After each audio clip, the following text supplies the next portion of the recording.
Hello, Mitch Miller here. We're on Saturday, March 26 at 1:34 p.m. Eastern Time. So today we're going to talk about what I would do as the director of NASA or the head of NASA. But first, I want to talk a little bit about my novel Institute and Clinic that I'm typing on this computer. So I say in there that I started interrogating all of my family members since there were cameras in the visiting room. I'd face them towards the camera and I would lay out my handwritten notes trying to provoke a confession from them. So how many FBI or CIA agents have interrogated their mother, their father, and their brother and their wife? Have interrogated them on camera in an institution. But that's part of the rule.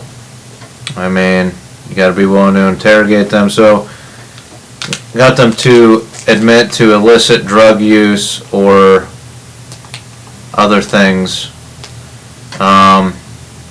since we're in the war on drugs. But as for my wife, I try to get her to confess, and I try to get a signature at the end of each of these confessions to bringing an illegal narcotic into our house. I'm not talking about marijuana.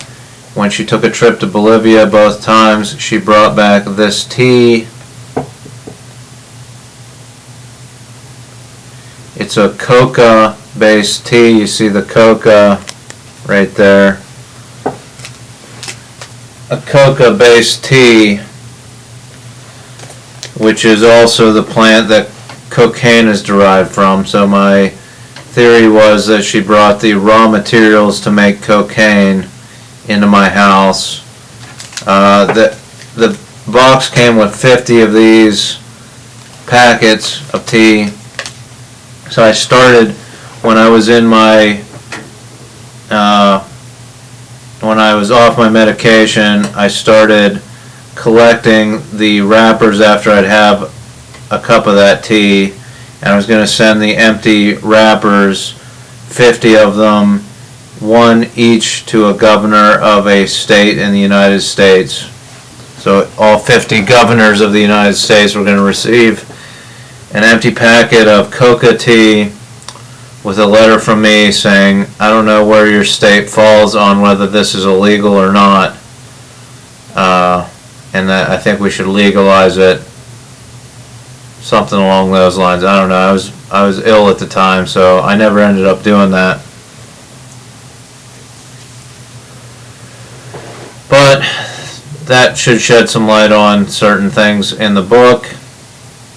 Also, what I'm hoping is that the NSA or some intelligence agency, the intelligence agency of Djibouti, realized that I was in this UPMC Northwest facility with 5 cameras in the common areas, hacked that UPMC Northwest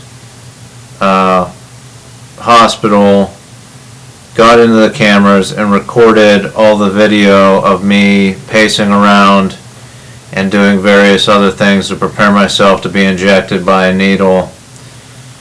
Some martial arts stuff in there, and they can edit that down to a highlight reel of what I did in the UPMC Northwest facility. There's some notes and things that I wrote to the cameras, and then offer that as a package when I publish this book. Here's the accompanying video to go along with that book of his handwritten notes. So I think that would be an interesting multimedia experience. Anyhow, head of NASA.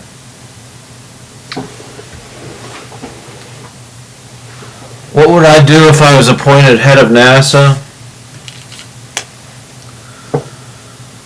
Well, there's a few things, but the main thing is the issue of colonizing the moon. I would come out publicly and say that I don't think we should colonize the moon until every citizen of the world, of the planet Earth, age 18 and older, can vote on the issue. So we should not privately or publicly colonize the moon. And here's my rationale behind that. When somebody builds a Trump hotel somewhere, it might be downtown somewhere, and there's significant public discourse as to what can be developed on that block, how high it can be, if it can obstruct the view of other high-rise buildings there. That's all debated and hypothetically voted on, but essentially, at least it's debated, right? The moon is a vista. The moon is a view.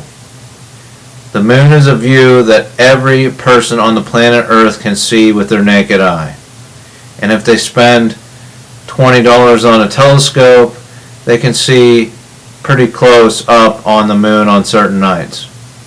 So before we put a blemish, a big pimple of a space colony on the surface of the moon, we should allow every person on Earth to vote on whether that is okay, on whether their view should get a blemish.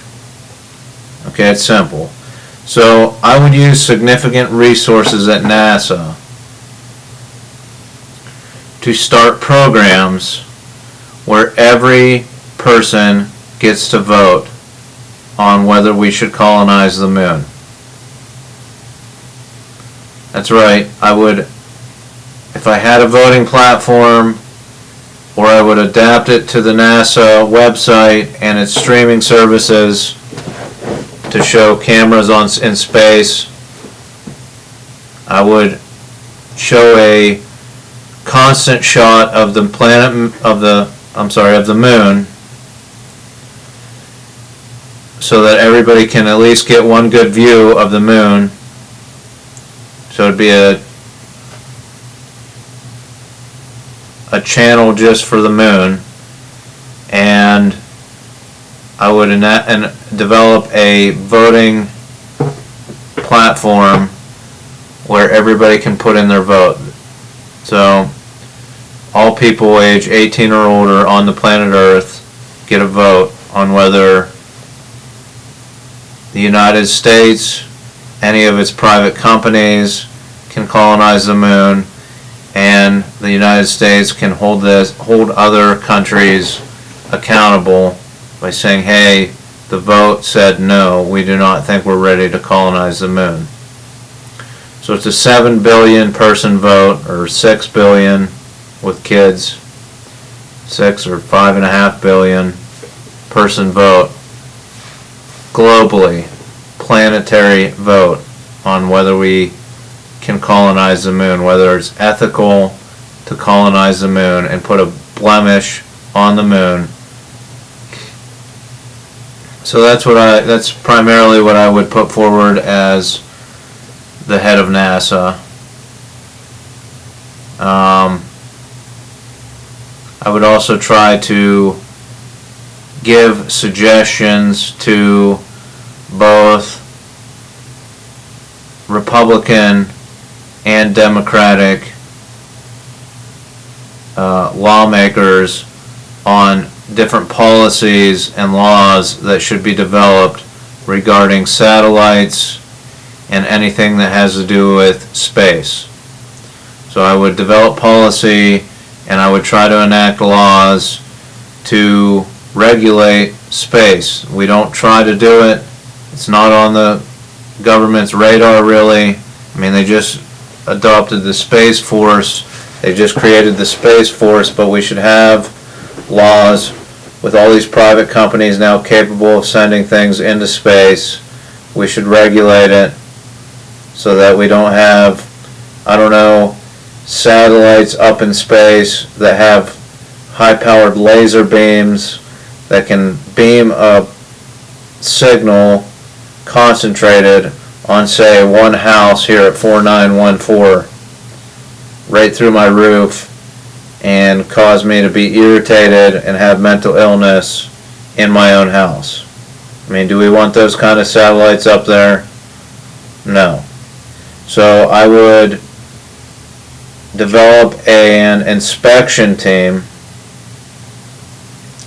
that gets to inspect all satellites before they're approved to be sent up into space by private companies. And this probably already exists. I don't know. I've never looked into it. But they would also have to have the design plans. They would not get to keep trade secrets. Space is the people's space. They would not have trade secrets on their patented technology on their satellites. They would have to keep all design plans on file with NASA. So we wouldn't share that publicly, but they couldn't keep it a secret from us, every component that's on their satellite. Also, I would work on developing rules for airspace, different types of technology that people can equip on their own roofs to see if planes are in direct flight paths over their roofs, and to hypothetically begin charging airlines or at least commuter flyers a fee for flying over people's houses. So those are some of the policies that I would enact as head of NASA and that I would put to the forefront. I would continue to keep the programs at NASA in place that they're developing now, space telescopes, anything that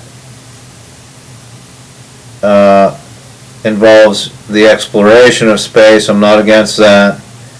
I just think that some agency should have complete knowledge of every satellite that's over the United States and any that are deployed in, say, underdeveloped nations, experimental satellites.